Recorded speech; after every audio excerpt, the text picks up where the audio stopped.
সংস্কার করা ছাড়া যদি আবারও নির্বাচন হয় তাহলে একটা ভোটের মাধ্যমে আগে বিনা ভোটে স্বৈরতন্ত্র কায়েম হয়েছে, এখন ভোটের মাধ্যমে স্বৈরতন্ত্র কায়েম হবে। আর বাইরে আসলে সংস্কার করে তারপরে আসলে নির্বাচনটা হওয়া উচিত। এটার জন্য অনেক সময়ের প্রয়োজন আছে বলে আমরা মনে করি না।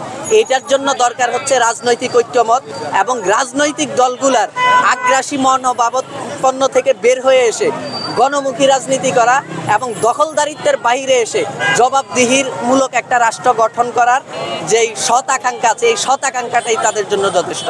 এটার জন্য সময়ের দরকার নাই, শুধু সৎ আকাঙ্ক্ষার। স্থানীয় নির্বাচন বাংলাদেশে আপনি দেখেন যে প্রতিবারই যে এমপি হয় সে তার একটা বড় বাণিজ্য হচ্ছে স্থানীয় সরকার নির্বাচন।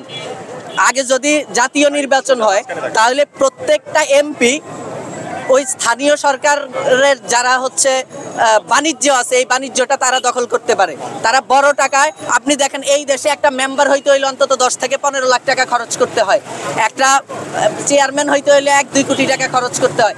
এই যে বাণিজ্যটা, এই জন্য তারা চায় যে যারা এই দেশে এমপি হয় তারা তো বিনিয়োগ করে, শত শত কোটি টাকা বিনিয়োগ করে এমপি হওয়ার জন্য। তারা এই বিনিয়োগটা কোথায় থেকে তোলে এটা এই দেশের মানুষ স্পষ্ট তারা জানে। মেম্বার, চেয়ারম্যান, কাউন্সিলর এদের কাছে ওরা মনোনয়ন বিক্রি করে। ফলে তারা চাচ্ছে না, যারা এই সমস্ত বাণিজ্যের জন্যই এই দেশে রাজনীতি করে, তারা কোনোভাবেই চাচ্ছে না যে স্থানীয় সরকার নির্বাচন আগে হোক। এখন যদি স্থানীয় সরকার নির্বাচনটা হয় তাহলে তারা এগুলা দখল করতে পারবে না। আর যদি তারা মনে করে, বিএনপি ধরেই নিয়েছে যে তারা সরকার গঠন করবে, ফলে তারপরে যদি স্থানীয় সরকার নির্বাচনটা হয় তখন তারা প্রত্যেকটা মেম্বার, চেয়ারম্যান, কাউন্সিলর এগুলো তারা দখল নিয়ে ফেলতে পারবে, উপজেলাগুলো দখল নিতে পারবে। একমাত্র ওই হিসাব নিকাশ থেকেই যত দুর্ভোগী হোক তারা স্থানীয় সরকার নির্বাচনের পক্ষে তারা কথা বলবে না। আপনি যদি একটা জন্ম নিবন্ধন সনদের জন্য যান আপনাকে হয়রানি হইতে হচ্ছে।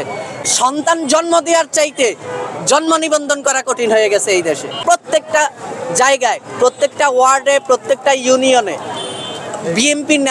বিএনপির নেতারা যা বলতেছে যে আমি তো চেয়ারম্যান হব, আমার উপরে কথা বললে কিন্তু খবর আছে।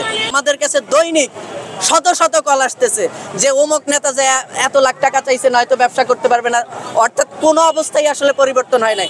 আগে আওয়ামী লীগ খাইছে, এখন আরেকটা দল খাচ্ছে। কারণ তারা গত 15-16 বছরে তো তাদের হাজার বছরের ক্ষুধা নিয়ে তারা আছে, এবং সামনে নির্বাচন, তাদের হচ্ছে কোটি কোটি টাকা লাগবে, তাদেরকে কেন্দ্র দখল করতে হবে, তাদেরকে ভোট কিনতে হবে, ফলে তাদের টাকা পয়সার দরকার আছে। এইটা কার উপর দিয়ে যাচ্ছে? এইটা যাচ্ছে হচ্ছে বাংলাদেশের সাধারণ জনগণের উপর দিয়ে, যারা কোনো রাজনীতির সাথে নাই, যারা দিন আনে দিন খায় তাদের উপর দিয়ে যাচ্ছে, যারা শান্তিমতো ব্যবসা বাণিজ্য করতে চায় তাদের উপর দিয়ে যাচ্ছে। আমার নাম আহমেদ ইসাক, আমি জাতীয় যুব শক্তির সেন্ট্রাল সংগঠক। মিনিমাম সংস্কার করা ছাড়া যদি আবারও নির্বাচন হয় তাহলে একটা ভোটের মাধ্যমে, আগে বিনা ভোটে স্বৈরতন্ত্র কায়েম হয়েছে, এখন ভোটের মাধ্যমে স্বৈরতন্ত্র কায়েম হবে। আর বাইরে আসলে কিছুই হবে। নির্বাচন কমিশনকে সংস্কার করে তারপরে আসলে নির্বাচন